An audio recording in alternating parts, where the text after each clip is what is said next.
Hello and welcome to the 41st episode of the Gochuucast. We're almost hitting the big 5-0. Technically, we're almost doing this a year now, actually, which is kind of That's weird true. to think about. Yeah.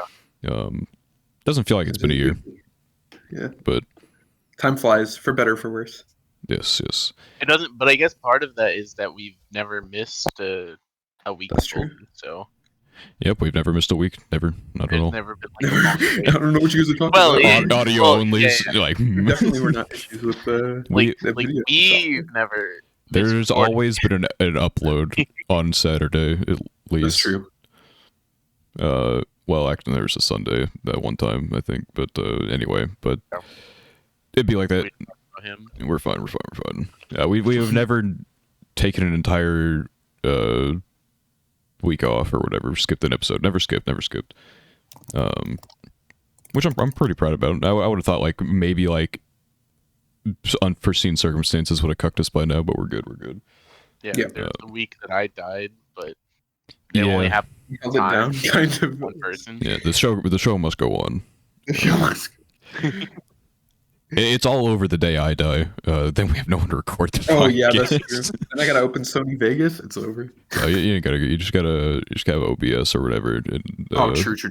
Right. I could like link files or whatever, but Yeah. yeah. Okay, but I want to use my Sony Vegas Pro Cracked Edition, bro. Yeah, I used to have a cracked edition of it, but I didn't like Sony I had it Vegas. all the time in middle school. Yeah. Oh, good old pirating. I love But it. we only use legal sources for everything here. Yeah, Yes, of course. I do everything I legally. fucking love Crunchyroll. I've never admitted to emulating Pokemon games or anything because I don't want to buy a Switch. Fair enough. I bought my Switch. In my Yeah. defense, I was Yeah, never fuck going y'all. to buy it anyway, and it's not like I play the game for. I beat the game and I haven't touched it since, so it's not like I've damaged the industry very much. I think No. Nintendo's okay.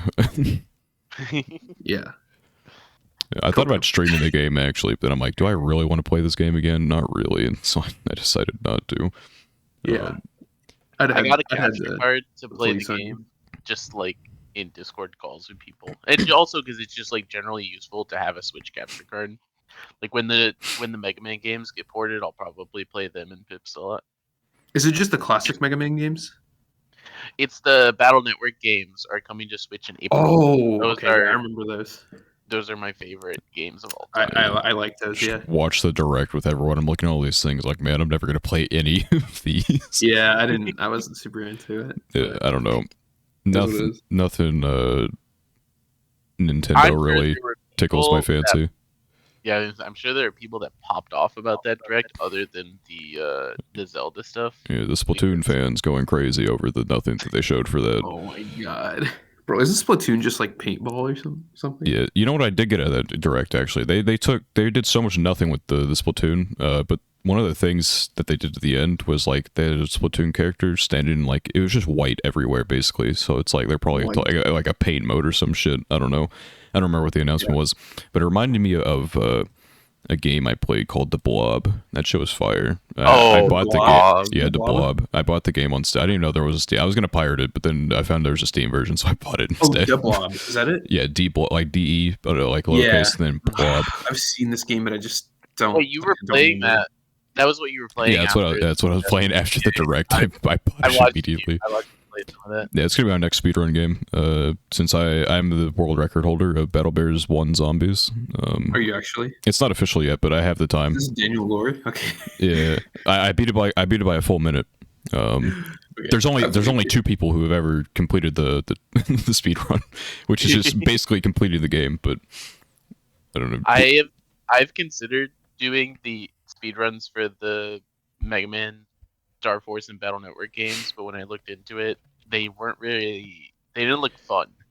Yeah. They were just Yeah, like speedrunning can be, 90% of it was play the game just completely optimally, like exact path type. of Oh, stuff. well, you have to. I mean, that's like, yeah. I think there was Kinda neat. one. I think I remember in the Star Force one, there was like one exploit that you had that skipped a little bit, but it was like I don't know. I feel like what makes speedruns cool is like when you do Mario Odyssey and it's like, oh, instead of doing this the right way, we're just gonna clip through this part of the level and just go do it. Yeah, the blob has some like movement potential and some. I think there might be a way to sequence break it. I'd have to pay attention more to the first level, but um, I could optimize that speed run. I the only way I could optimize the battle bear speed run is to like perfectly calculate how many zombies I can ignore and just let them hit my sandbag. Because like it'll kill them immediately, but once your shit's gone, obviously they'll start doing damage. Yeah. And then there's a couple points where I can just let my sandbags tank, so I can just attack the boss without having to like counter their attacks or anything, But anyway, anime, yeah. Anime. When's the speedrunning anime? Yes, speedrun anime. That'd be a little. I speedran the Rent a Girlfriend season 2 on 4 times speed. It's gonna be Tomozaki season 2, right? That'll be the speed. Oh yeah. I hope they don't fucking speed. Angel Next Door is the speedrun anime this season, actually. Oh yeah. It's actually just been so soul crushing. Just to see something like that. It is funny because, like, as someone who hasn't read it, I watched this season. I'm like, oh, it's pretty good. Yeah. And I don't know if that makes it better or worse. That I think the product is pretty good. If I am like ignorant to the source material, I'm sure if you're just like looking at it from a bubble, it's cute. And not that it isn't cute. I think My Hero's voice actor does a really good job at conveying her character. It's just it's always hurts when you're like, this could be 10 times better, and I feel that. And I don't know, I just wasted I just potential wanted an average adaptation, and I got what I believe to be not good, but it'd be like that, I guess. I don't know. Yeah, I think those kinds of things just in general is just like super soul crushing. Because Project 9 did Tomozaki as well, and they did a fine job with the Tomozaki novels, I thought. Like, obviously it's not perfect, and I think the novels are better, but that's just because you get to be in the headspace. Novels generally are better. Knowing like the thought process of the main character in Tomozaki makes it like much more interesting to me. Because there's a lot of growth you don't see that isn't like his internal monologues and stuff. That you just don't get like through anime or whatever, or at least not often. And I feel like in Angel, I don't know if it's just because like it's animated or whatever, but I feel like they have so many more of the like the anime where they blush, go, oh. I feel like that literally never happened in the novel. I felt like, maybe I'm crazy, but I read about it recently. Also, it's like it's always like described differently in the novel, or like using different words, so it's like it looks the same, but it's like in the novel it's described differently, so you don't like notice it being repetitive in that case. But I agree, like it's probably I feel like it might just be the anime thing where like maybe like the novel's like, yeah, he blushed a little bit, but the anime is like just like, like, okay, like we could chill a little bit. You don't have to do this every 5 seconds. But I ranted about this in the Crunchyroll episode where we were talking about directors, and like this director has literally never touched an anime before. They probably went and watched like 3 generic rom-coms and were like, yes, this is what the people want. And so I mean, there definitely are things. I don't know that this would be one, but there definitely are things that I think are more appealing in visual content than written content. Obviously, but and so like I do think that reactions in general are something that is a lot of times not as emphasized in written content, and so it makes sense to overemphasize them in animated content, but also it is a little over the top sometimes. I think there's a way you can do it through like proper direction. You don't need to have like the noise or whatever. Like you can, a look can convey a lot, and I feel like so if you properly just, it could be like a close up of the eyes or something like that. There's a lot of ways to convey a reaction that isn't just draw the red lines on their cheek and then make them go make them grunt or whatever. Yeah. No, but more than the a look can convey it. It's like that's the advantage of the visual medium. That is true. Like, there's a lot you can do. And so when it's been like the same thing over and over again, and I'm already, it's more of a nitpick because a lot of all anime fucking do this, but I'm on edge because it's I just wanted the best for something that I love. Yeah. Sure. Yeah. I get that. But the actual topic of today's episode, actually, okay, so we've just technically decided 2 topics, and I think we've used them interchangeably. Are we doing? Yeah. anime's impact on culture or what makes an anime good? I guess we technically just started about talking what makes an we anime kind of good. started what makes an anime good. So Yeah, I we guess just we're going. continue there, right? Okay, so what makes an anime good is not speedrunning the source material. Obviously, But no, I do think that like on this subject, there's like the classic show not tell, it's Kind of. storytelling. So like I think one of the issues you have with that style of adaptation is almost that it's like trying too hard to show. At least that's kind of how I feel about it. I mean, there's like a right way and a wrong way to do it, I guess. Yeah. But that's what Like I'm saying. trying Like too hard only looks like trying too hard when it's done poorly, I when guess, it's in done my bad. opinion. I don't know. I mean, Yeah, like how can you I'd try agree with to that. like two implies like, it's excessive, but like if something's done well, then it's just trying hard and succeeding, I guess, like, right, So I don't that's know. why I definitely think that there's some fairness in like because people who don't do like stories or just kind of casually read think that show don't tell is like a law, and it's right, like you yeah. cannot tell anything. You must show it all and let the reader figure it out yeah. and stuff like Mhm. that. And there's some fairness to that, but also like there definitely is too much show. And that, Yeah. like in this example, it sounds to me like part of the issue that you would have with like this adaptation, other than the source material thing, would also be that it's like doing way too much of just trying to show, Yeah, it's because it can't tell as much because it's going through so fast. actually it's kind of like an alternating issue for me. Actually, there are times I wish, and this goes back to the direction or whatever. And I think of ways that like I see other shows do things. Mm-hmm. Like you can. What I think Angel does poorly is that it's just going like event, event, event, event, event, and it's not really like going through any motions at all. It's just trying to have something there every second, basically. And this is not a shonen or something like that. You don't have to be like, hey, you don't have to have your foot on the gas at all times. People come into this.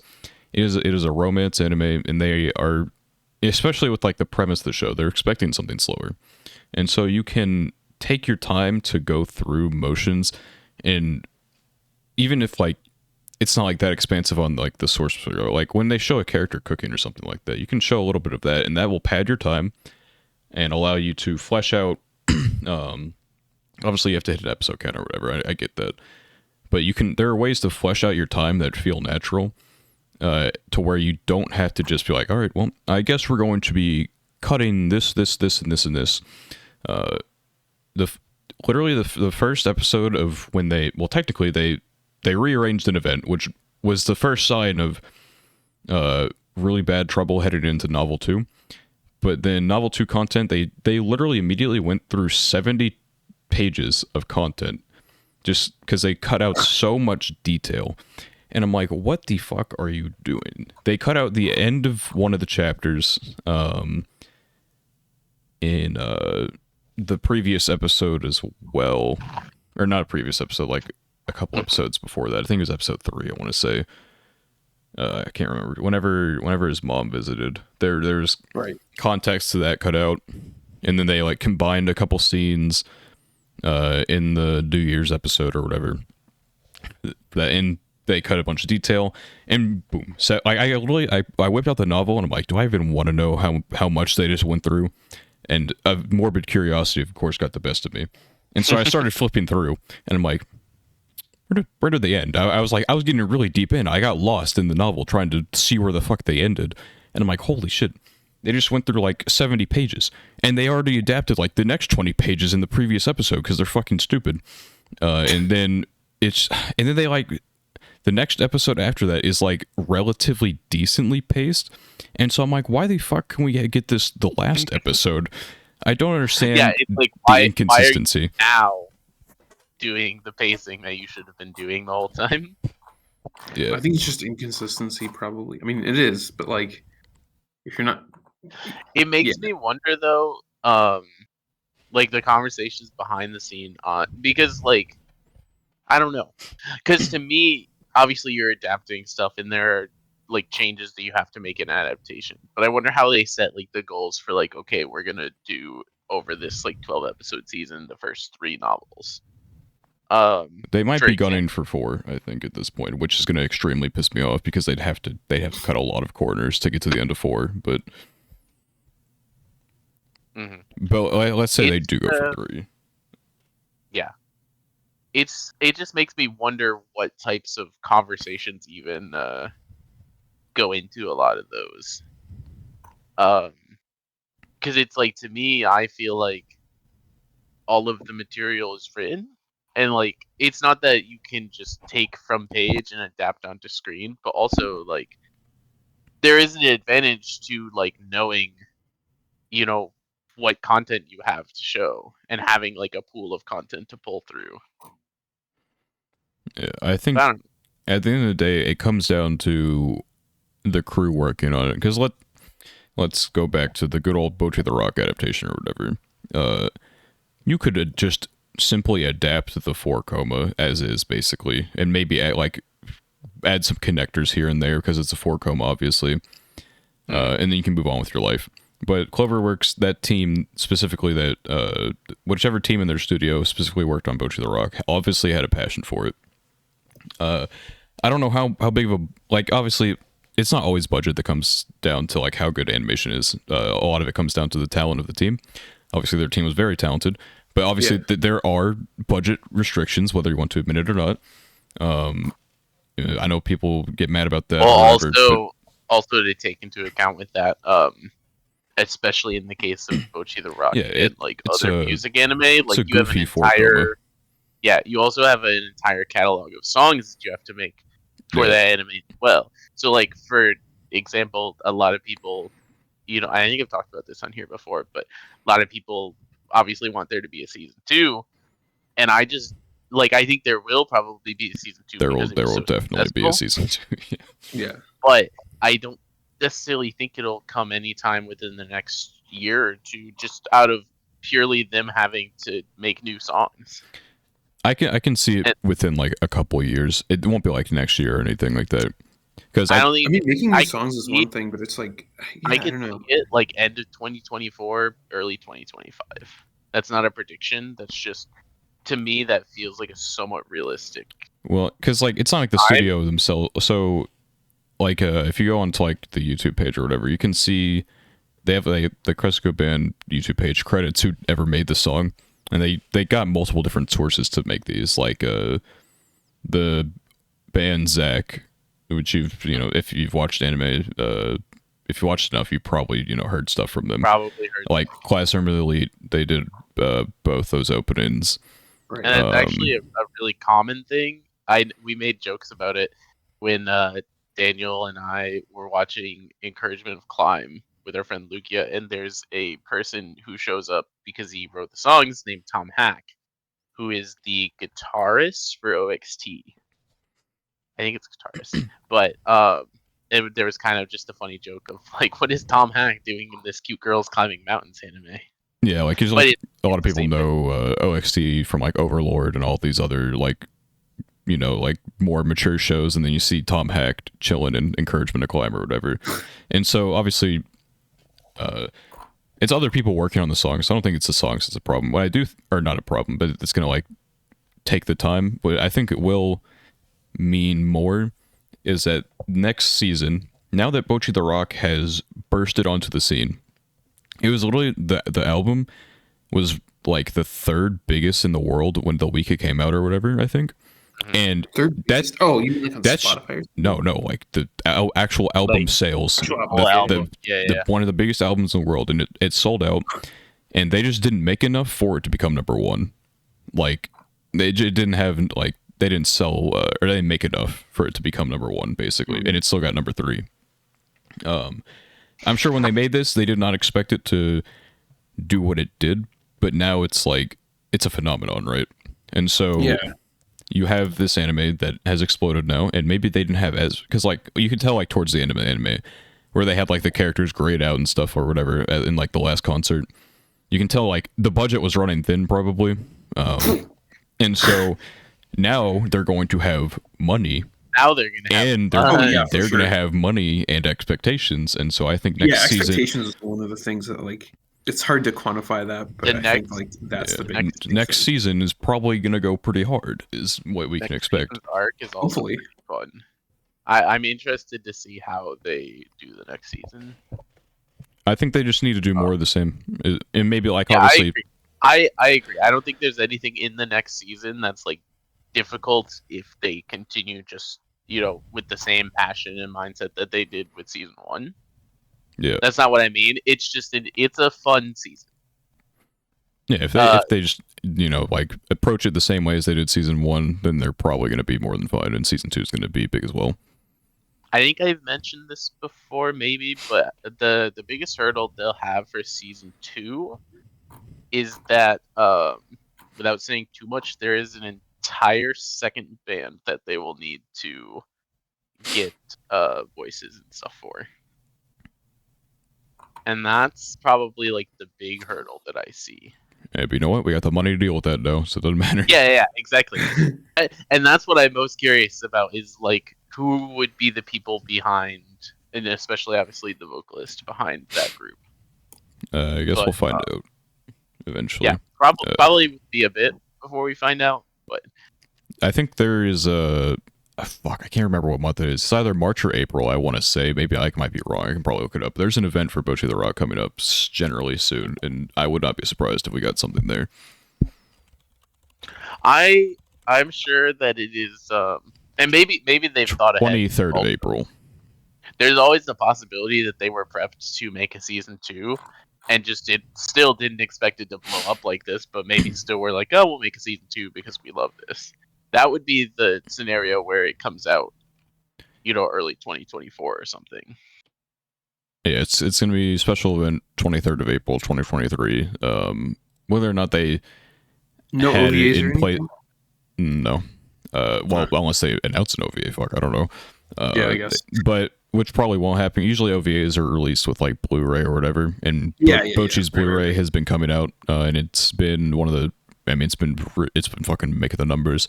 It was like 16,000 Blu-rays sold in the first week or whatever,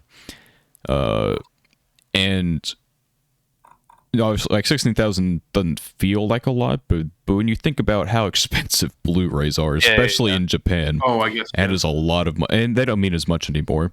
Like there are people who see like Chainsaw Man had like abysmal Blu-ray sales, but it's like the #1 streamed anime that there is, and so who gives like Blu-rays don't mean anything anymore. Well, sure. They are a factor, but it's not the only factor these days. Yeah, exactly. Like Chainsaw Man is it sells a shit ton of copies regardless.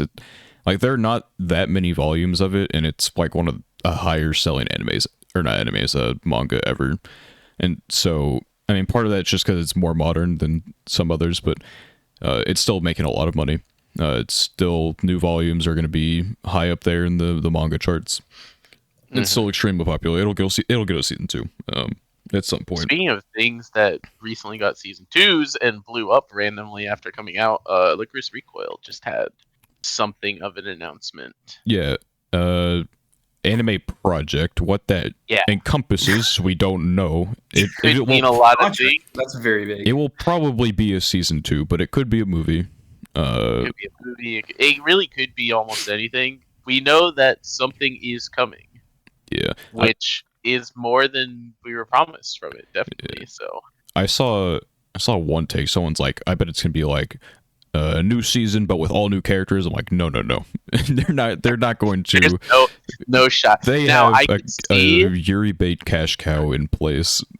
Yeah, I could see them taking the main cast and putting them in like a different place, and like the side characters are changed. But I think that there won't be any drastic changes to the main characters. Chisato and Takina will definitely be at the forefront. How they're going to, because like all their character arcs are done, right?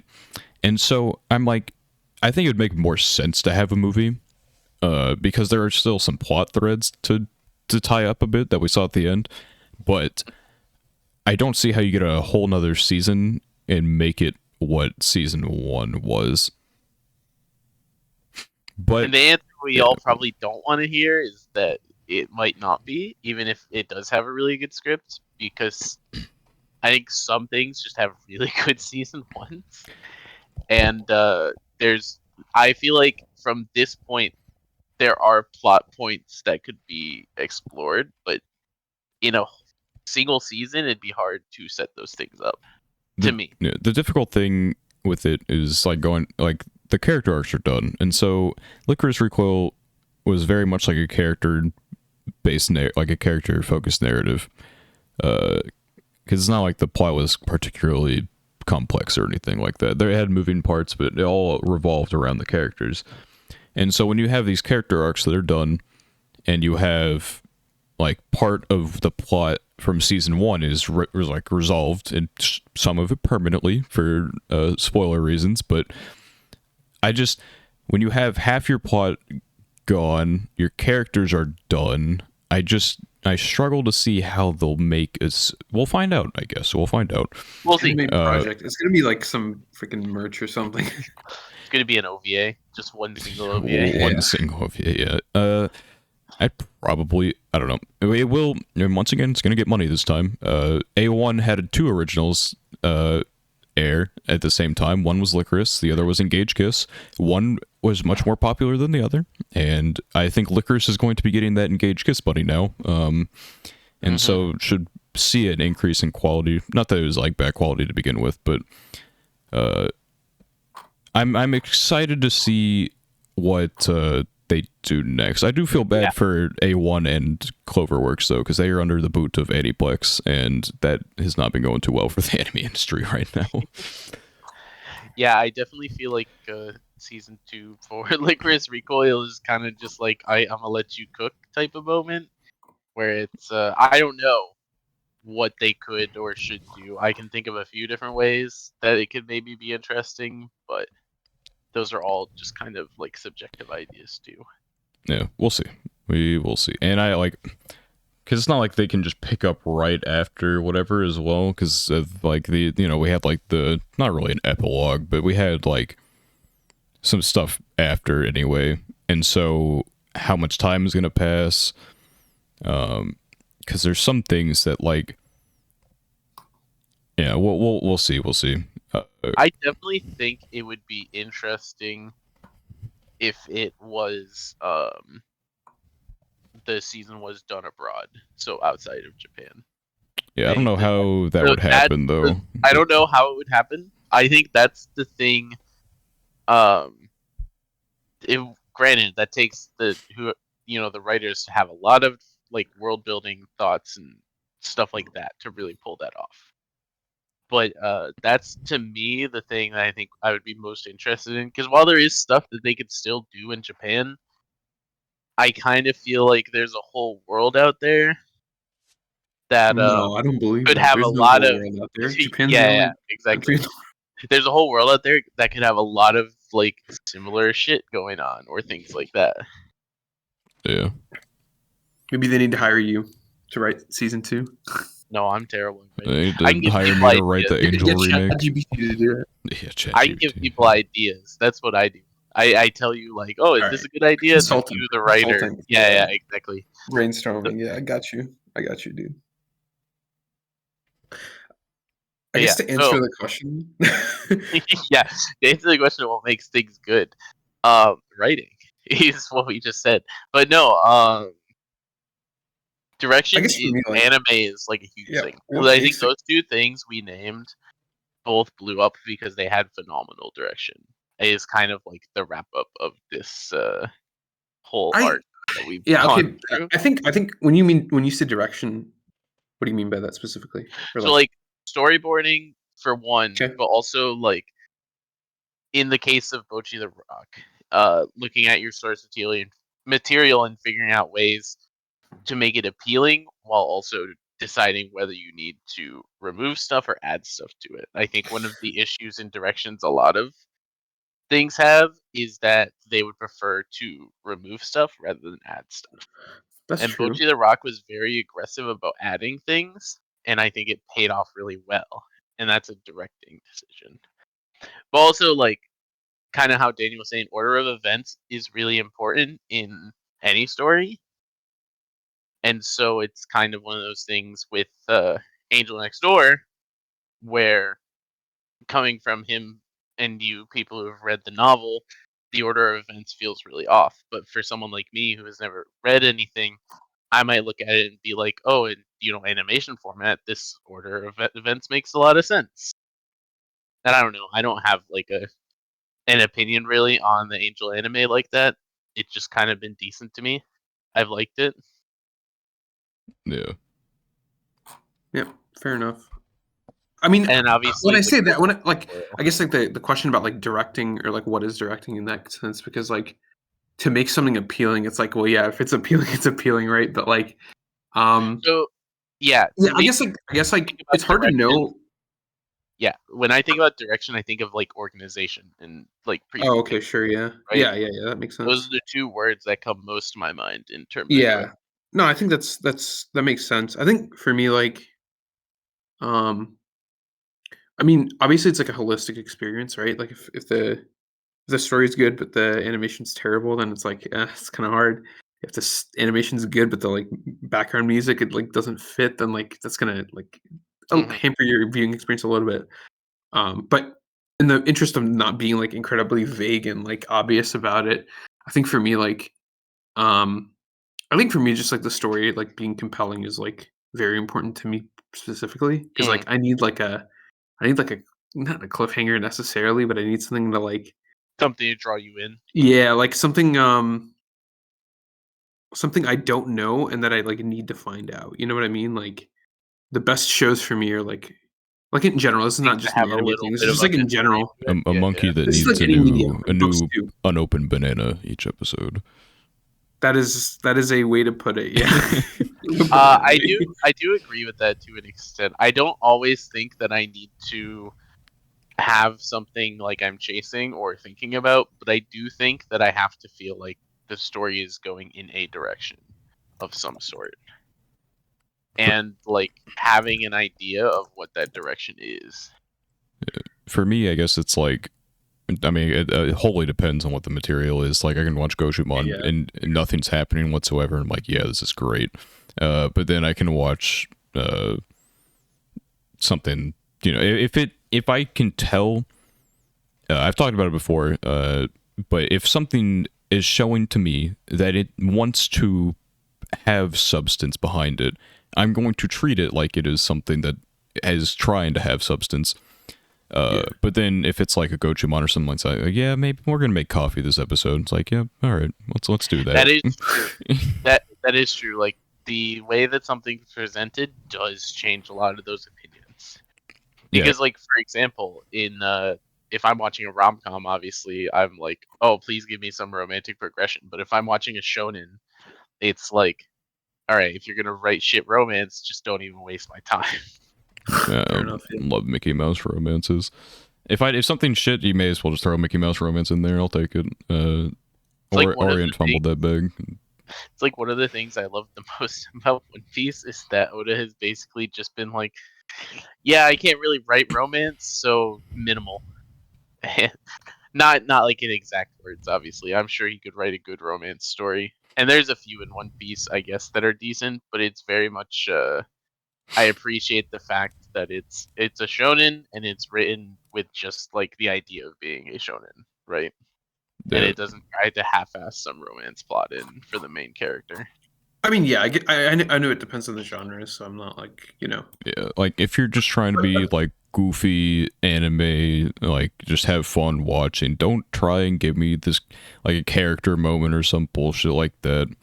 Just do the goofy thing that people like the show for, and don't try and be more than what you are. Don't like, Mhm. because there's no faking it till you make it in like a media. Like you can be analyzed and criticized. Uh, like every episode has to have, if it has something in it that is, I can't analyze, then I will. Um, I've used the freaking note. nerd. Yeah. If it's like if it mean so, I know I've shit talked No Game No Life before with this example or whatever. I don't remember if I gave the Bofuri side to it as well. I probably did. But the reason I can look at something like No Game No Life and be like, this is shit, when the purpose is generally just to have like goofy fun or whatever, watching this, isekai or whatever. But it tries to have these character moments and it tries to be more than what it is. But Bofuri has literally no. It's so badly written that it's well written. Okay, dude. you gotta elaborate. I know what you mean. So Bofuri does not have a plot. They just kind of play the game. Sure. It does not have a single character moment. The characters are as static as it gets. You know what you're getting with every character. Yep. It has no elements of writing, and yet it is still a piece of media. It is still literature, but it doesn't have it. You couldn't even attempt to pick out something to analyze because there's nothing. There's absolutely no place to start, and that's why it's doing what it's supposed to. It's just trying to be comfy fun. Whereas No Game No Life maybe has like 90% comfy fun, but then it tries to shoehorn in like, oh, look at this character growth right here. And I'm like, man, get the fuck out of here. You're going to pretend like this didn't happen next episode. Let's move on. Yeah. It's fun because in place of character growth in Bofuri, you just get like, oh, they got a new they got a new power. Which is like, I don't know, like poorly written is like, I mean, it just kind of depends on like what you're going for. I feel like I don't think Bofuri's poorly written. Yeah, like I don't think that's necessarily something he's trying to say is a bad thing. I think it's more so just it's not like a criticism. But I mean, like it's not trying to be. It does what it's supposed to well, then like that's it's doing what it is supposed to. It's not trying to deviate from that, and that's what I think it does well. Yeah. It knows it's not good, and that's why it is good. Because it doesn't try and bullshit me. It's not like, oh, we've been bullying this character to hell and back for 7 episodes, but here's a little character episode where we show we really do care. We're gonna go back to bullying her the next episode though. So this means nothing. That type of stuff is why I didn't like No Game No Life. Also, it's there are a lot of other things not to like No Game No Life, but the classic. But it's I say that like I don't watch Onimai every week and enjoy it, but we can look at that anime history, right, buddy? Unironically, I have actually I went into Onimai with the absolute bottom dweller expectations, and I've been pleasantly surprised. See, I hate though that you've been liking Onimai, and so you use that to try and convince me to watch fucking Fate Prilia with All right, look, that's a villain arc thing. I know it is. But also, I've been enjoying Onimai, so it's time to watch more. No. It's just it's the next step in evolution here, and it was something that was already going to happen eventually, right? And so that is true. I did lose a bet. Yes, you were gonna have to watch it anyway. I told you I'd watch it with you in order to do the Clannad flips. Even though I have Clannad already, I'm sure there's still incentive for me to. I will still. Yeah, I could just use Clannad as a bargaining chip, like I do with Madoka for Eric. It'd just be like, all right, I'll watch 2 more Clannad episodes today if you do this. Yeah.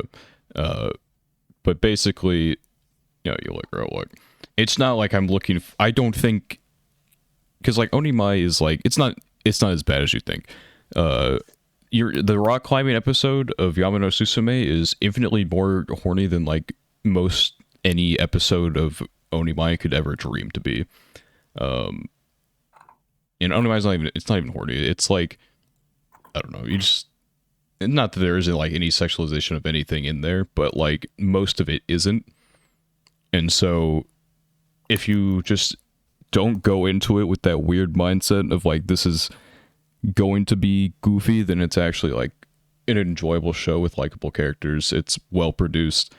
Mushoku Tensei Studio did it, so obviously the production quality is very up there, and so it's been enjoyable. Which we talked about, but it's still weird because isn't Mushoku's production company like they just did Mushoku? So what Mushoku Studio is it's a collaboration between White Fox and Egg Firm. They made a studio that is mainly dedicated to Mushoku Tensei. Basically, it was created to start Mushoku Tensei.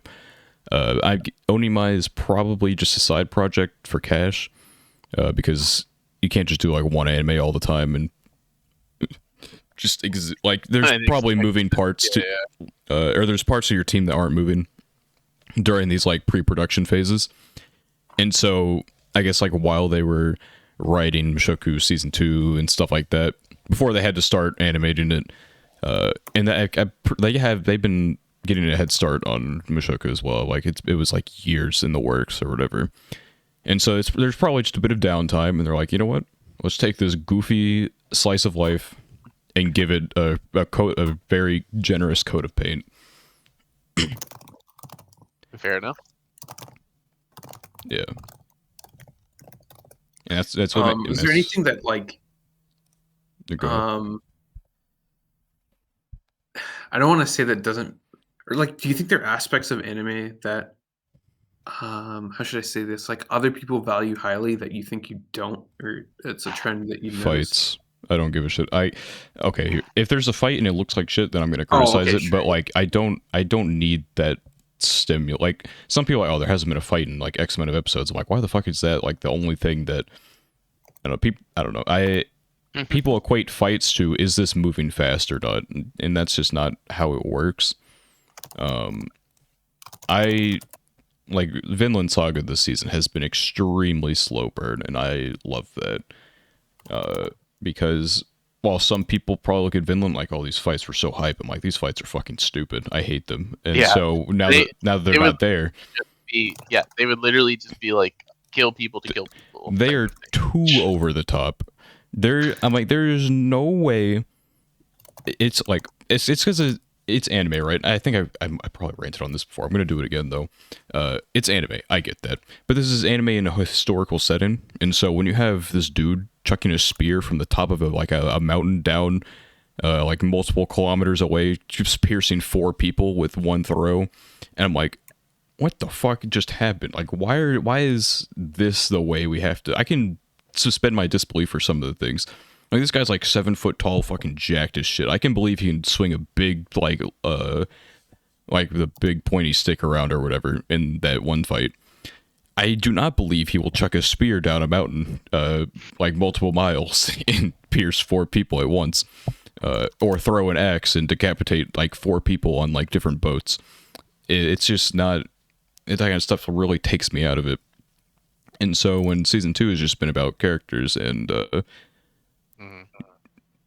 just developing these characters to move forward in some meaningful way, it becomes much more interesting to me. I don't know. I think for me, this kind of comes with a little bit of an asterisk, but plot twists. I think while the asterisk is like a really good plot twist is really valuable, right? Sure, yeah. But I think that the art of plot twists these days, for some things, has become toss as many plot twists as you can, and one of them will stick. Oh, okay, yeah, I know what you mean, yeah. And so to me, it's one of those things where it's like, yes, if a plot twist is like good and earned, I love it. But also, like, we don't have to have plot twists all the time, you know?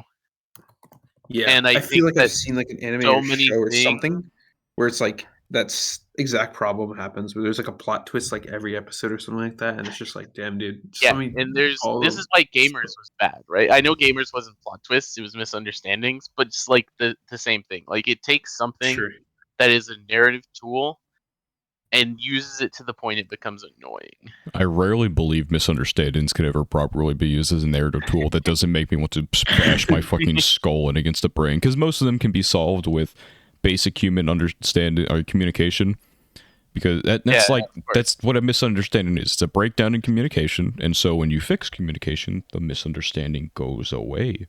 And so when they don't try to fix the misunderstanding, it gets very annoying. And so that's why I hated Gamers, because there's one like every episode. I'm like, okay, I'm going to cry watching this. I'm going to break down mentally. Yeah, I don't know. But yeah, so that's with the caveat of, like, obviously they're very good plot twists, and I'm not saying like kill all plot twists, but also there are a lot of really shit plot twists that people put in because plot twist pog, and that's like the whole logic. And I feel like this is one of the things that I kind of fell out of liking Attack on Titan with. Not that it had a lot of plot twists, but there was this period of time in Attack on Titan when I was reading it that it felt like it just kept trying to throw like plot twists at me while I was reading, and I was just kind of like, all right, guys, chill. Like, I feel like season 1 story. content maybe had that problem more. It was like a continuous. Season 1 was the most shonen Attack on Titan was ever at any point in time. And then, like season 2 had like a couple pretty big.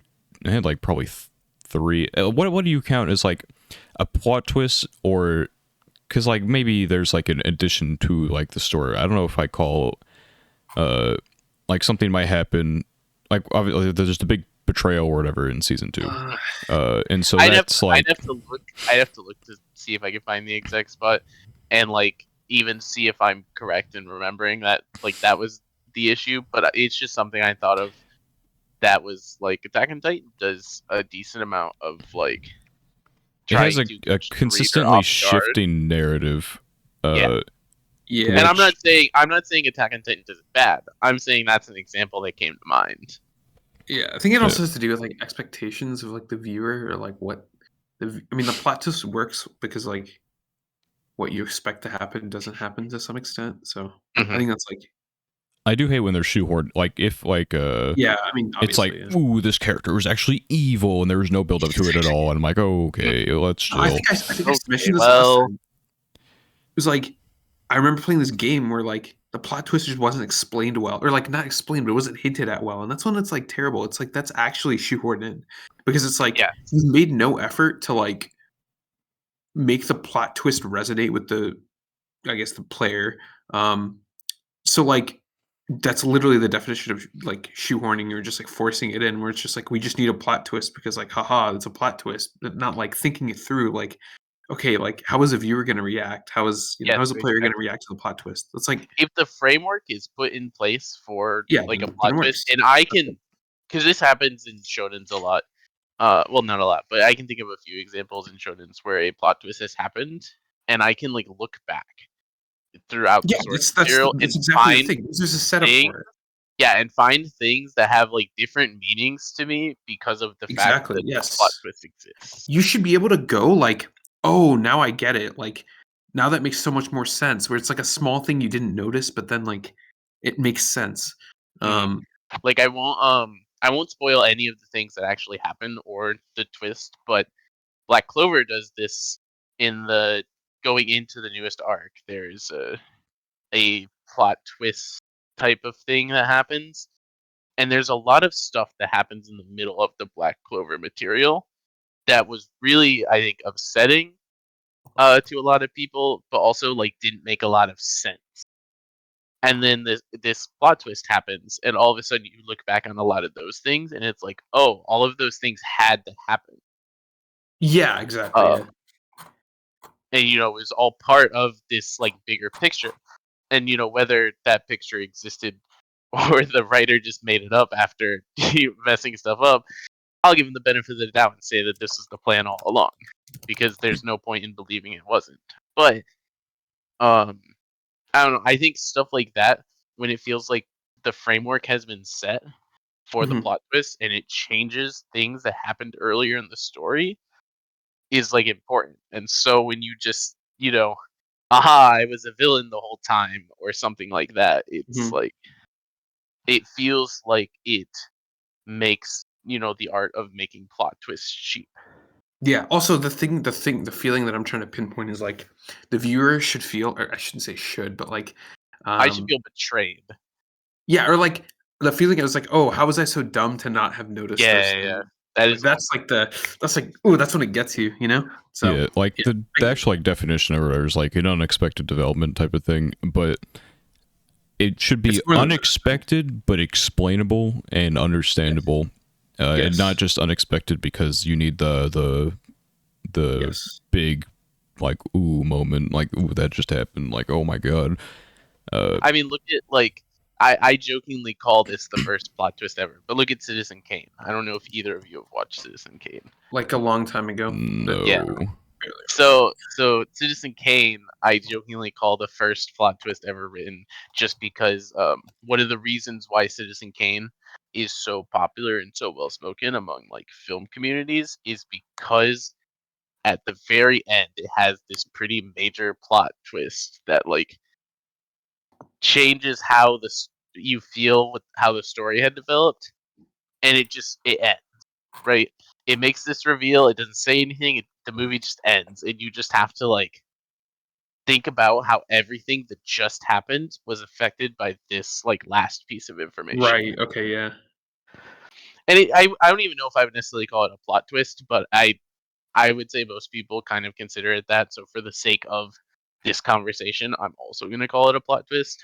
But Yeah, I it's completely agree. it's I guess like funny. a lot of people like just like the concept of a plot twist, but then aren't like thinking about like what makes it good or what makes it It's bad. like So I can see it's that, just like, stimulus, I guess, yeah, of to course, most yeah. Even people. if it's done poorly, I mean, sure, yeah, it can But yeah, so that to me is like something that unexpected check, but also not like in your face about it or anything like that. It's yeah. just kind of unexpectedly happens, and you as the viewer or the reader has to like come to terms with what just happened.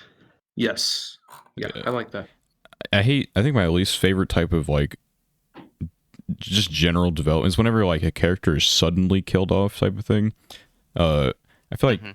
killing off a character is such a delicate process that because I mean obviously death is not as glorious in like real life as it is in like a piece of media. And there are times when I will praise like a lack of what would be a good word for it, like a A lack a of like glorification of someone's demise or whatever. uh I guess it depends. Demise. Like I think 86 does a good job of it, just because everything that's happening builds, it's happening for a reason, and it builds the character of like Shin, for example, and to an extent Lena as well, but it's more for Shin than anything. And so I can ignore that like there are characters that we don't know too well that are getting these deaths or whatever. And so it's all to build him though. It makes it has a narrative purpose, and it's not for like shock value or anything.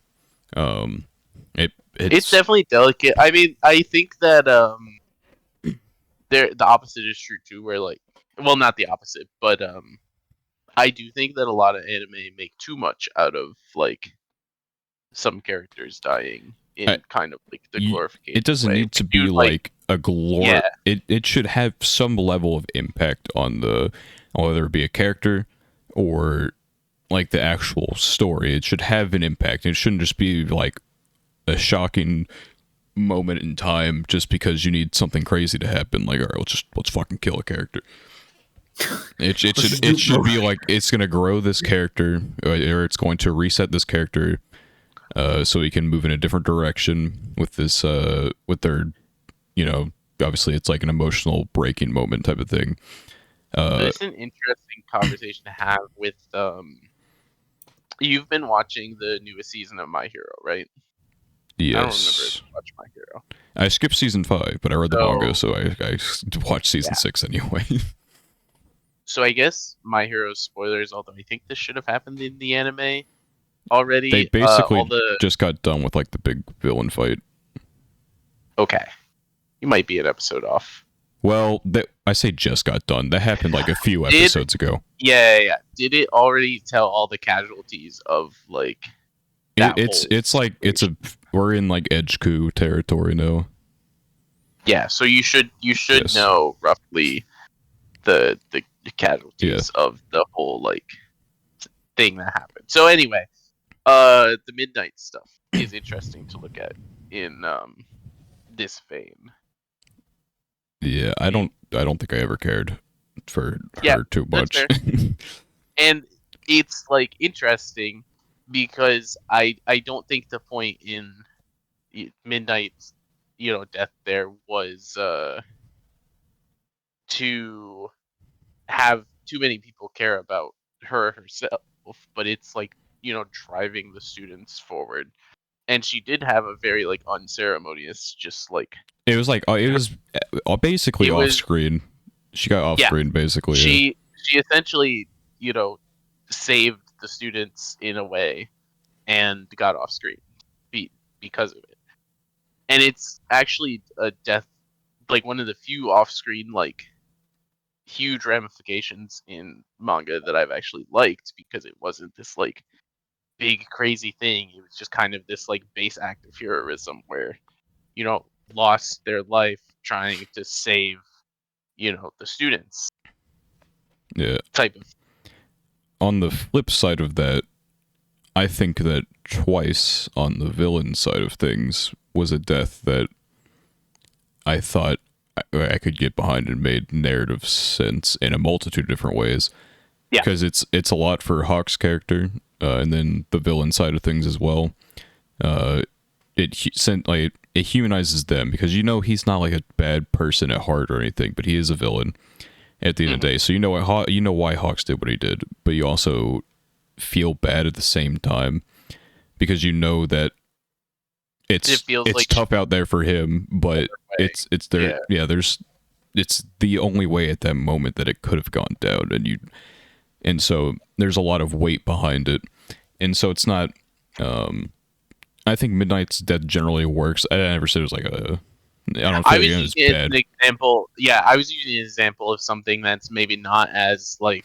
And to be fair, Twice's death isn't too showy either, but it's like another, an example of something that's not like over dramatized or anything, but still like Yeah. potentially has, a good amount of impact on the story, and is like kind of real in a way where like I don't think a lot of people have like these big showy deaths that, with the speech at the end and all that type of stuff that you see in shonens all the time. Yeah, I think like those type of things where like they give the big speech or whatever, and then they go off, and I hate death flag deaths the most probably. Mm-hmm. Just for it's like It really makes no sense. where it's like right before it's like, yeah, you just said that when we get back we're gonna do this. You're fucking dead, bro. It's just over. You shouldn't have said that. It's funny because spoilers for actually, hold on, fuck. Spat, you watched World End, right? I'm not crazy. Yeah, you did. Yes, I did. Spoilers for World End. It's funny because that like the end credit scene of the first episode talks about that it's stupid to kill characters for just for 6 kicks, basically. And then, of course, in the last episode, my favorite character ever gets her death or whatever. But it's not like but it's not for like sick twisted reasons. It made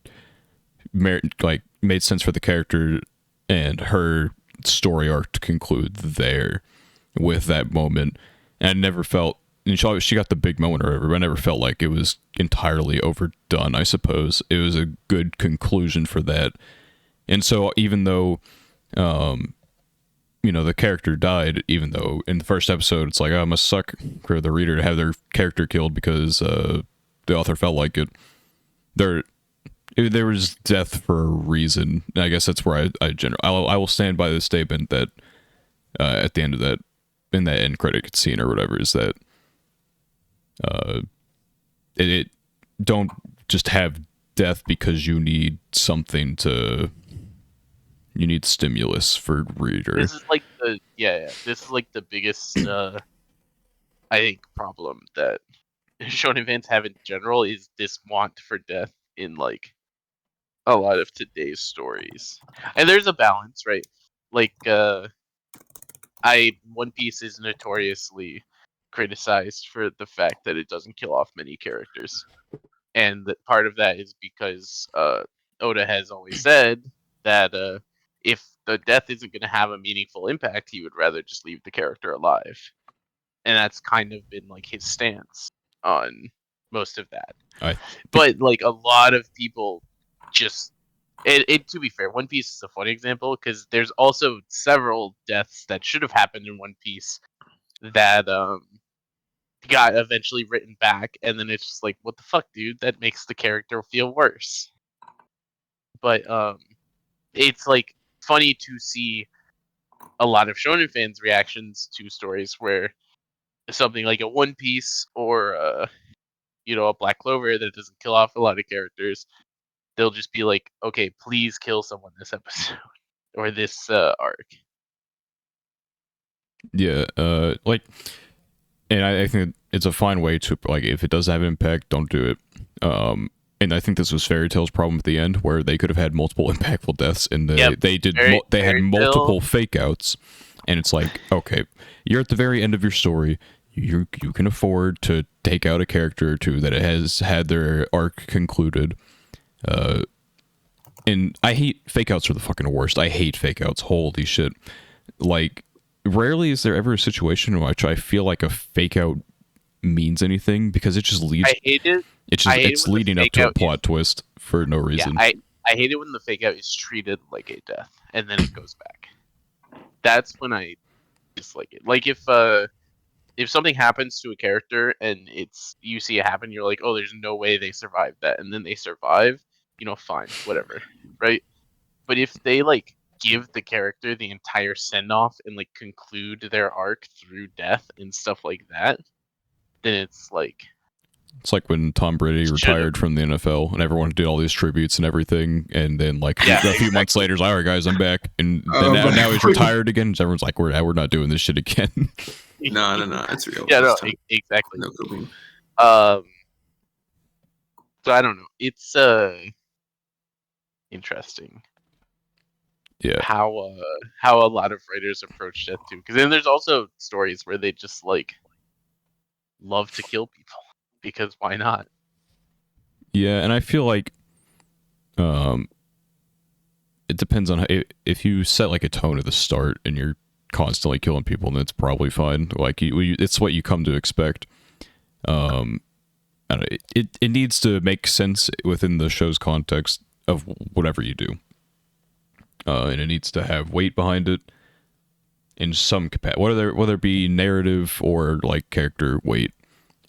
I feel like that's just how that should be. It should never be used as like a shock source. So shock is always like, it's a very cheap writing tool because it engages the reader, but it doesn't. It's like a quick hit of like adrenaline in that moment, but then it kind of wears off. Like, you go for a run and then you get home and you like sit down and you're like, oh, well, fuck. Now I have like all this. I'm hyped up. Yeah, you have all this energy. What the fuck do you do with it? And then that's just kind of, it's just a roller coaster that doesn't have any meaning behind it. That was probably, there's like a GitHub video on Attack on Titan or whatever that said this for season 1. Like, there are a lot of like cool moments in season 1 of Attack on Titan, but at the moment they didn't really mean anything, and so that's why. At least at the very beginning, people were like, okay, this is why I can't get into this. It's just like shonen hype moment. This is why I can't get into like Blue Lock or whatever, because it'll have a moment. Not that I get too hyped for the moments anyway, because I'm like, okay, I can see where this is all going. You've shown 10 different flashbacks for this character within the past 5 minutes. I know he's about to have a moment. Blue Lock does not try to trick you very often. Yeah, it's like, we're gonna have this moment and we're gonna do this thing, and I can't get behind that. I didn't like try and trick you or anything. It's super predictable in like the worst way. If I can telegraph what's happening in your episode, then it's like, well, I will give it respect for one of these episodes is where it kind of builds it up like, so let's say they're in like the team selection or whatever. Like, you beat a team, you get to steal one of their members or whatever. It kind of like builds up, like it gives this guy like this really sad backstory, and it's like, oh yeah, they're gonna choose him. And not that I ever thought they were actually going to choose him, but it was like, I thought, I was leaning towards like they could pick him, but no, they're like, no, fuck this dude. Trash. Which is funny, because I think most people who actually know soccer, football, whatever you want to call it, would potentially say that he was the better pickup for their team. He was probably the better. I think it makes more sense as well to, they could have picked him up, because then he's not a threat down the line. Yeah, like, you understand as you get into the further episodes, you're gonna better understand too why like the decision that was made there was correct, and they've already been building towards that. But also, just from like a not monkey shonen perspective, picking up the guy who was like Not a a piece of support shit teammate. character and Yeah. not a piece of shit teammate was like a much better fit for that team. Yeah. I don't know. It's kind of going through the motions right now. Like all the games kind of play out. They've been playing out the same, and I just can't get into that. Because and not that Awashi didn't have this problem as well. Because I could tell, like, all right, this game he's gonna have that moment. Something's gonna happen. He's gonna see the field and then do something cool. I think sports shows in general are not very. They're not. They don't. Surprising. I don't feel like they work with anime related. Yeah, they don't try to trick you too much. They just kind of they do what they're gonna do. They're sometimes like they need to get the NFL script writers in there to make a sports anime. Yeah. As like watchers and readers of other things, I think sometimes people when they like get into sports anime, they expect main team to always win, which happens quite a bit, but it's not necessarily how it always goes. Only it's not even just like an expectation of like them to win. It's I can tell, like okay, within like okay, and I could, for what it's worth, I could tell which games they were going to lose as well. As for draws or whatever, I'm never going to predict a draw, I guess. Yeah. But like, I'm like, okay, yeah, they're going to lose here for narrative purposes, and then like I guess the one thing,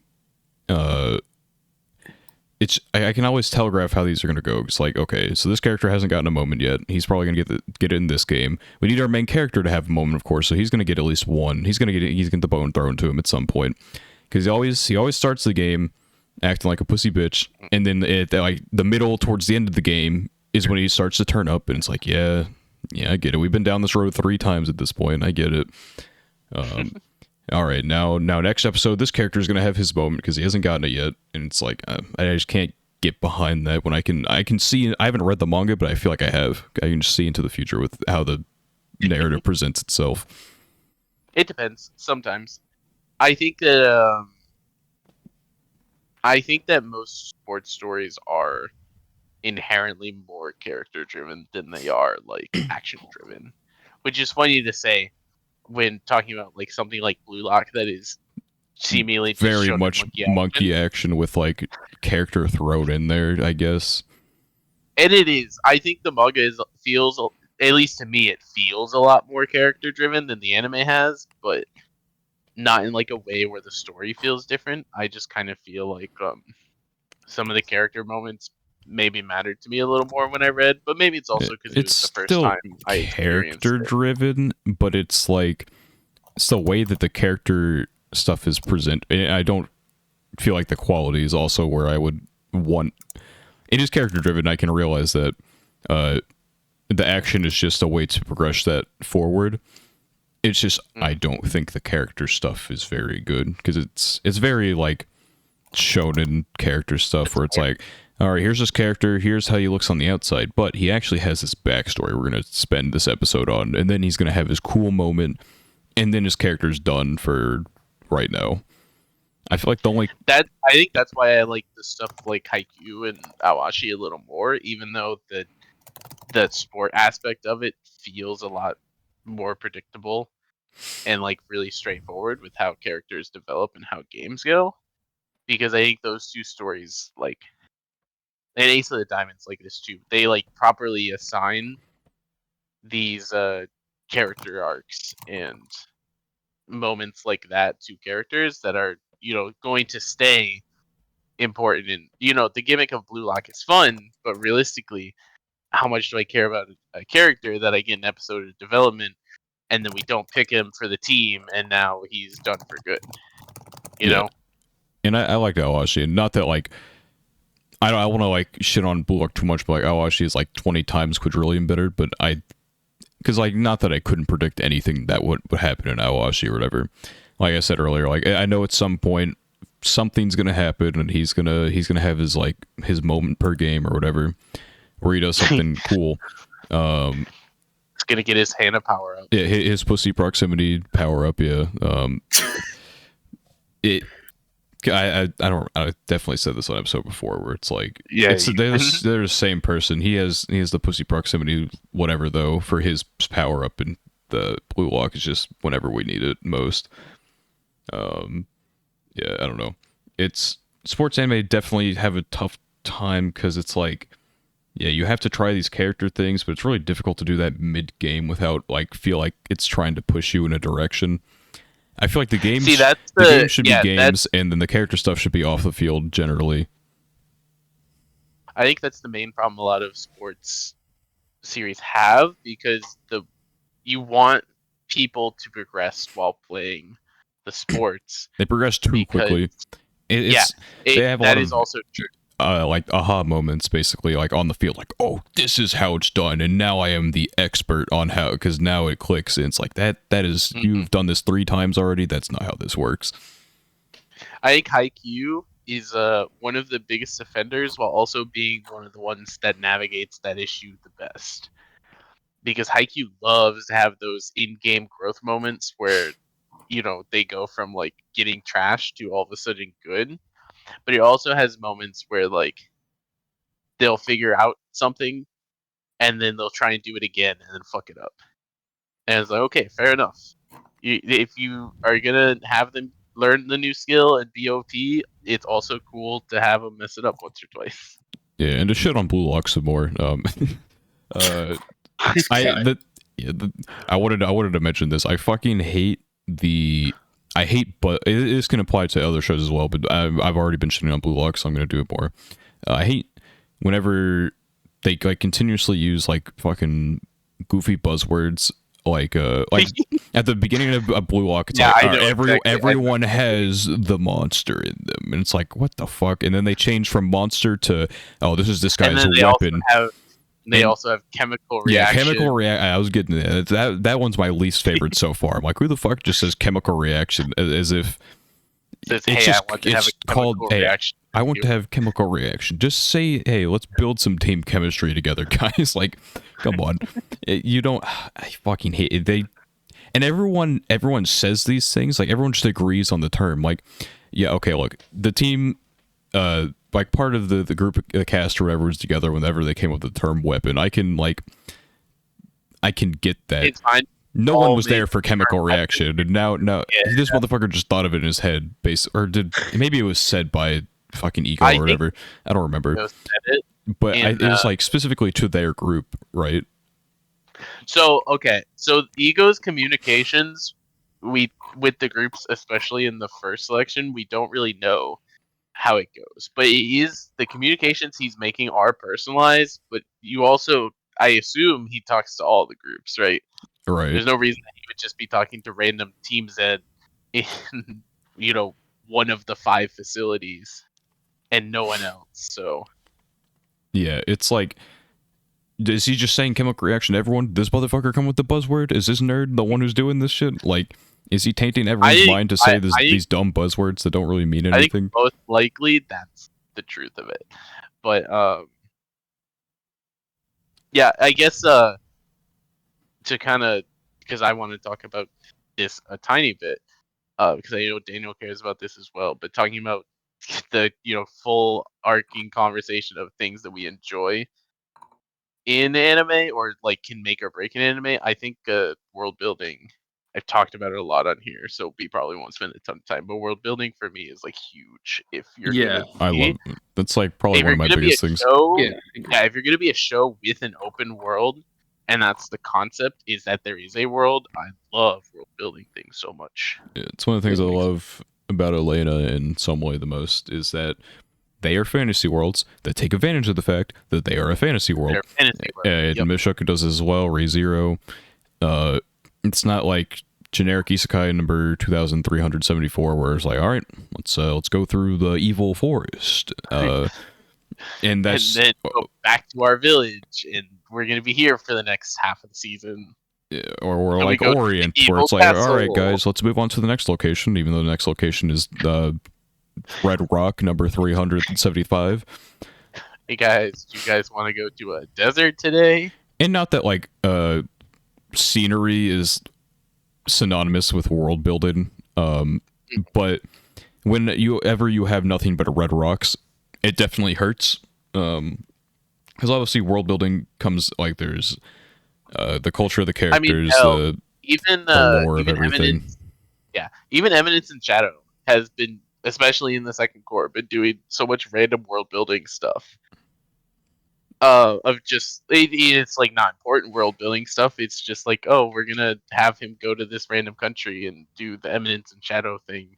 I still don't know what that term means, but Evidence he says it a it's lot. his edgy name. But even that, it's like it's not big world building, but it's like, hey, we It's have all these something. cool locations. Check them out. I feel like world building is one thing, but it's like also I guess the setup, just in general for like any story, even like not the Hmm. world building I ones. I mean, think it's just like so much more. I think like the setup is just like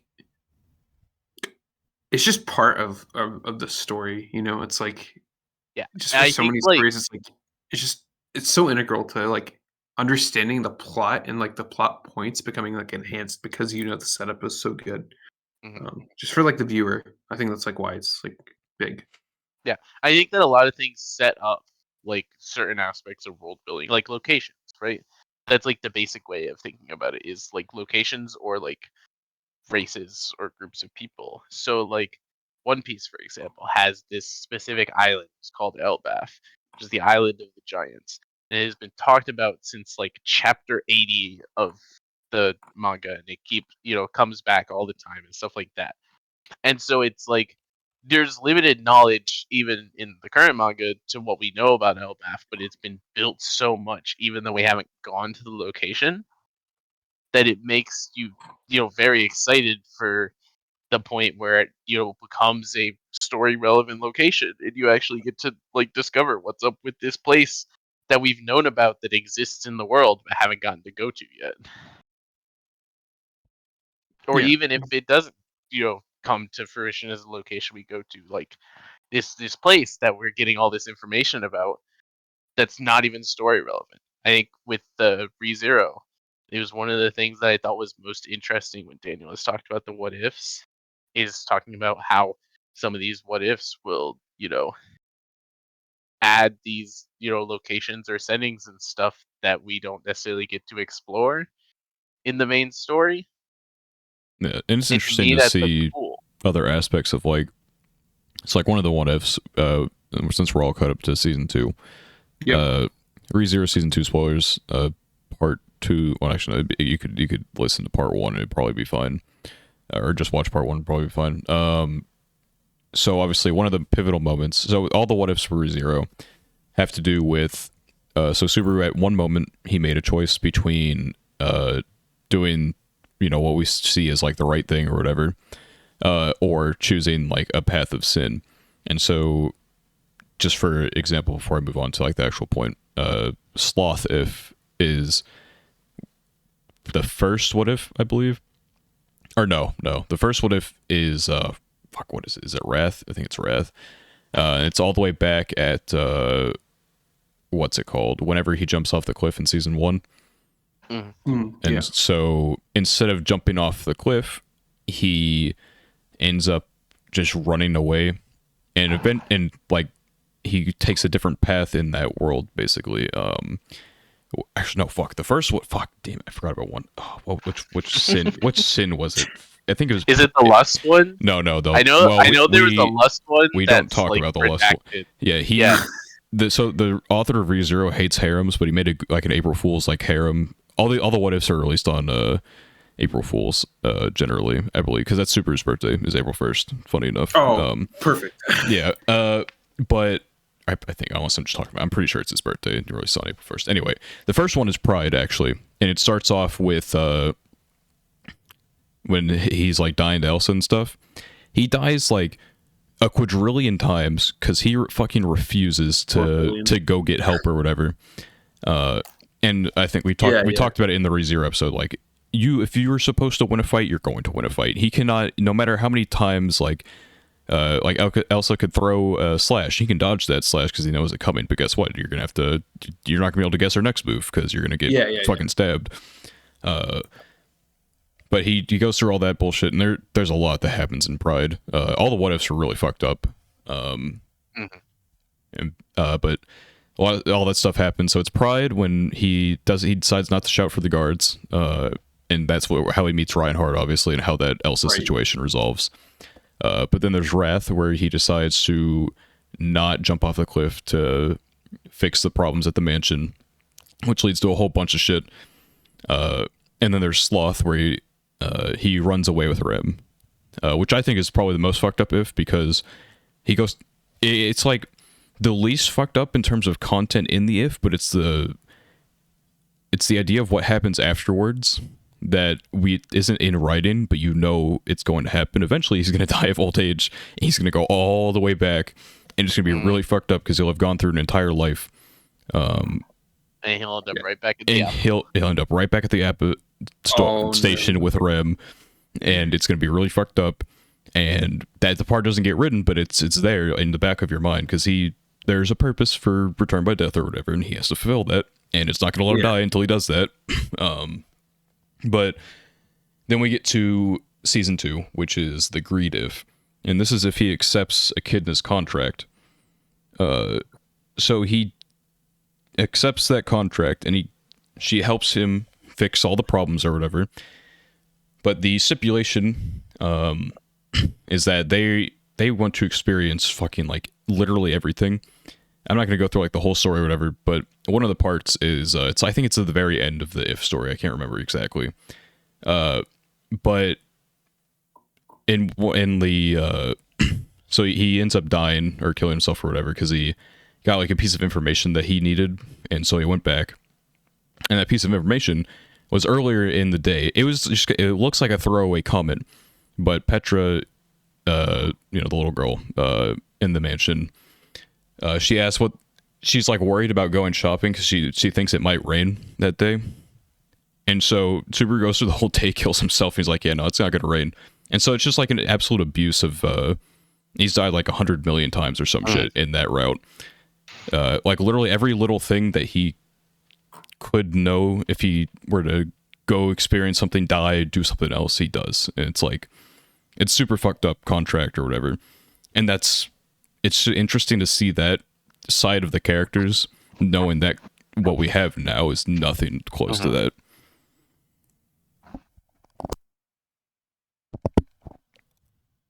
But yeah.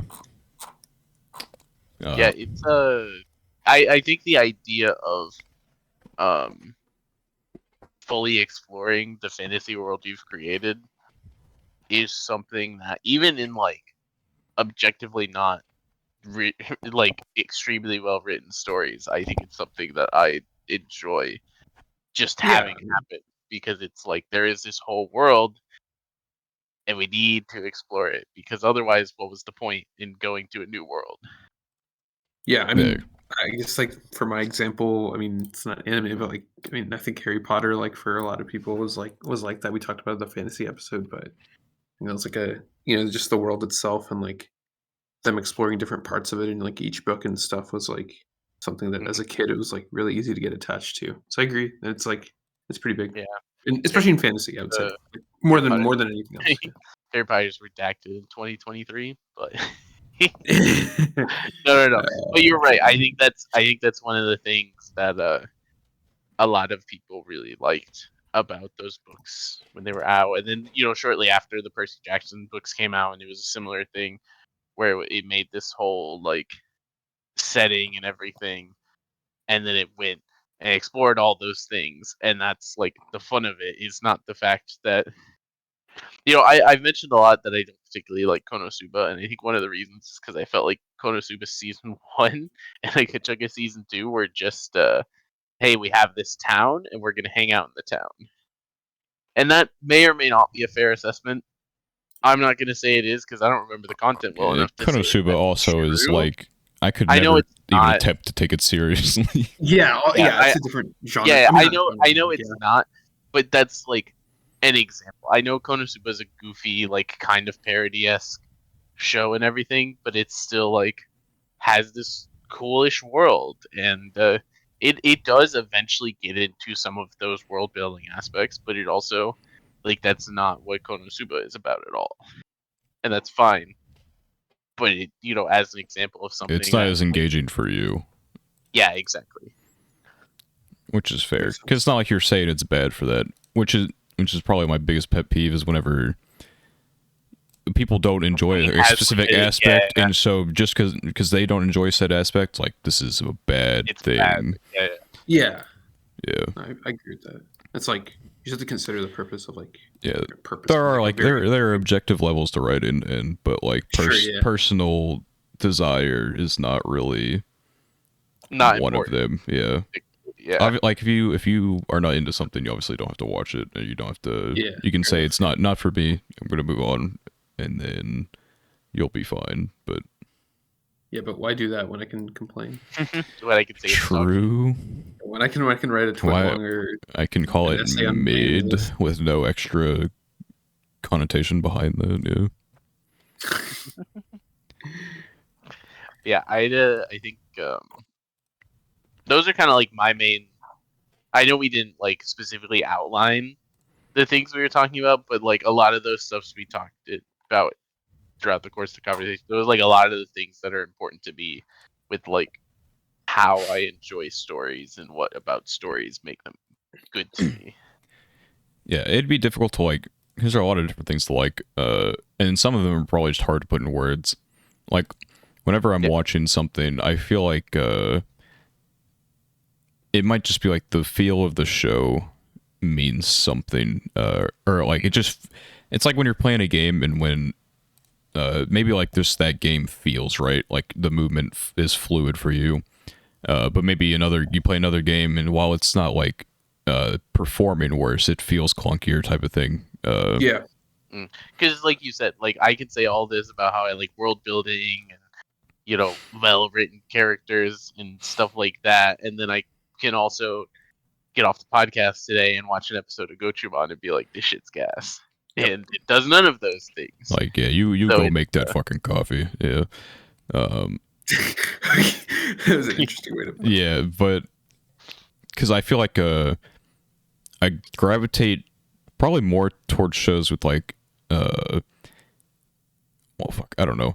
I feel like I have like two opposite ends of the spectrum with it, like stuff like 86, Fate Zero, like Attack on Titan, Made in Abyss, all these like more mature feeling shows with really good direction and character writing and stuff.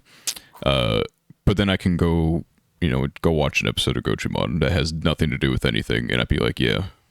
I feel like you and I both sit in this realm of like what the main thing that's really important to us a lot of times is just the fact that the show knows what it is and is done in a way It's not that makes all teetering of the it's not on the teeter totter going up and down, like doesn't know yeah, where it wants to be. It is like Made in Abyss is fucked up. Gochumon it doesn't try to do anything but be cute and fun, and that's what's important.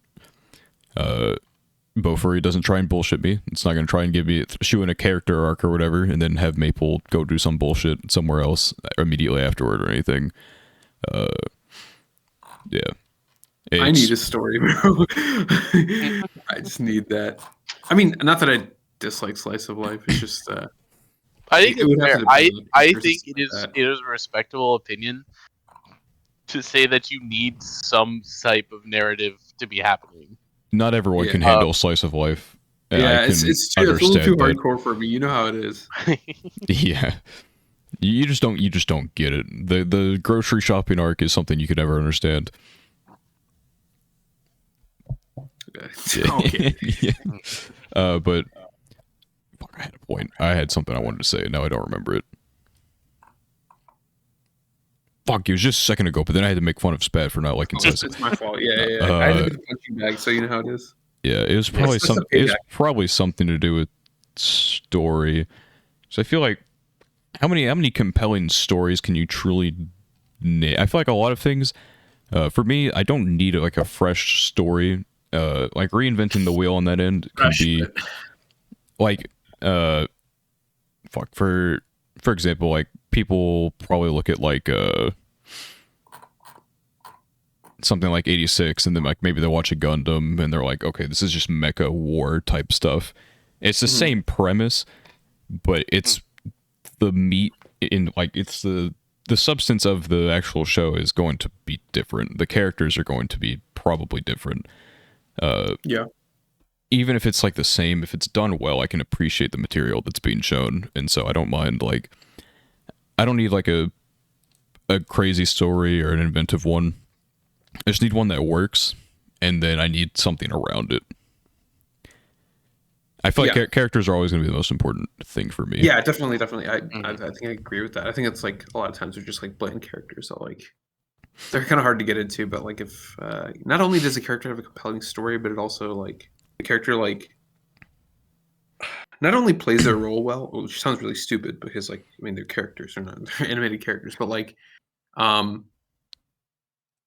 feel like personality for me is like kind of big. I feel like there's just some characters with like terrible personalities that just like, oh my god, I just can't like. I definitely think there are also some characters that like kind of leaning into what I feel like you were trying to say too, that like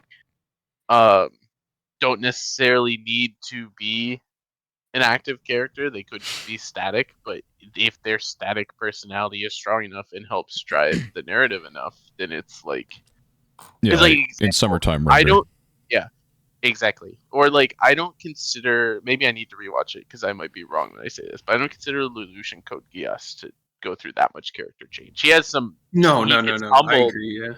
He gets humbled a bit and he has some moments, but like for the most part, I think like Lelouch more or less the same thing. I think I think Lelouch is more or less a static character with the personality in the show that works and drives the plot forward.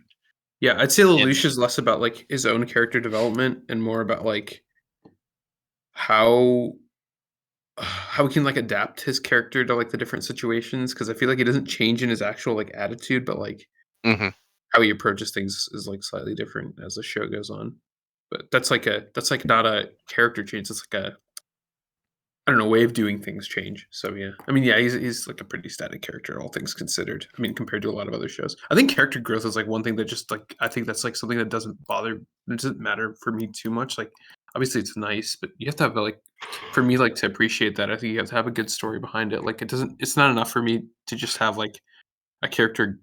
I'm simplifying it, but from like going from bad to good, or like, you know, like being mean to like night, like those are like very like opposite ends of the spectrum. I'm not saying that's like the only kind of character development, but that's just not something that's like super important for me. That's why Steins Gate is your GOAT, because it has a compelling narrative to follow. Who is Steins Gate? Oh yeah. Compelling narrative to follow, but it also has a really interesting main character. Yeah. I think both of the main characters are like they're good.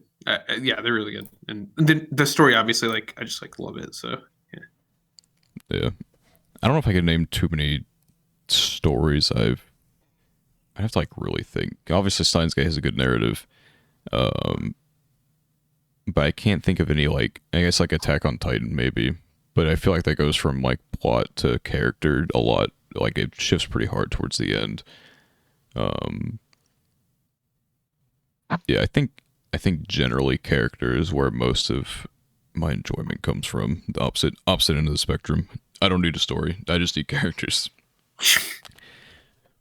And I don't even have to like particularly like the characters either. Like I think there needs to be some change, obviously. Like I think if I can look at this is it's the origin story of what technically was my first ever dropped anime, but I'm gonna go back and finish it eventually because I don't want to drop things. I want to finish it and properly call it dog shit, and that'll be a goal eventually. But I don't know if you. What is it? It's Ore Shura. Oh, I've heard of it. Yeah, I think I've heard of it. I need to look at it. It's like a romance, right? Oh, it's it. Right. I fucking hated every fucking character in this show except for one.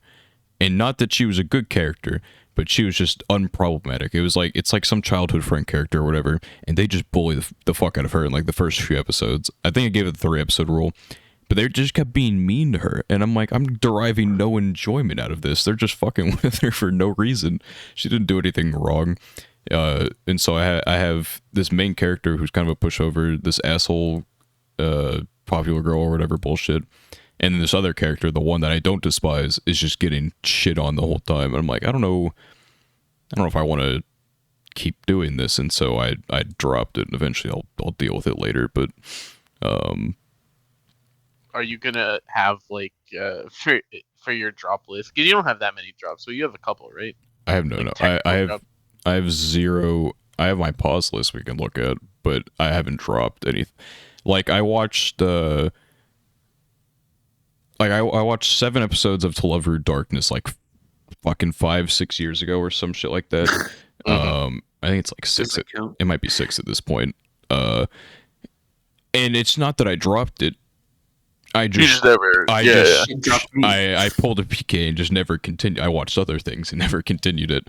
And then the closest thing I've had to a drop recently probably would be like Canon, because I was not. Yeah, you watched like a good couple episodes of it. I watched 7 episodes of it. I'm like, I want to watch literally anything else right now. I will deal with this later. Because I was not a big fan of. It's the first 7 episodes. It definitely has the potential to like become something else later. But I'm watching it. I'm like, this is, it's from Key. It's a, KyoAni, whatever production. This is just, but it just felt like Clonad Light, and not even like in a like Clonad Light is like giving it a very generous evaluation of those first 7 episodes or whatever. Like the OST wasn't very memorable, at least to me. The characters didn't really have I don't know, these characters aren't really set up for much, and whenever something interesting does get set up, it gets resolved like immediately or just ignored entirely. Like one of the episodes I can remember watching last, one of the characters does something really fucked up. I mean extremely fucked up. I'm like, what the fuck was wrong with you? Type of thing, where I'm ready to dismiss them entirely. But then by the end of the episode, they like repent for their sins and go fix the thing that they fucked up, kind of. I'm just like supposed to forget, and then everyone just forgets about it. I'm like, this character just did something fucking insane. I don't suppose either of you give a shit about Canon from 2006. No, absolutely not. So one of the characters, Spet didn't say anything, but I'm gonna answer for him. No, I cut out. I don't know what happened. Oh, okay. But one of the characters, so spoilers for Canon, 2006. If you haven't watched it by now, you're never gonna fucking watch it. But one of the characters, she's like with a cat or whatever. And this character she has amnesia or whatever. And so she doesn't really know much. She's like really naive and childish or whatever. And the main character walks up to her and is like, fuck, I can't remember. They were beefing about something. She like takes the cat and she fucking drops it onto. They're over and they're like one of the overhang bridges or whatever above a highway. She just drops the fucking cat, and it lands on top of a semi or whatever.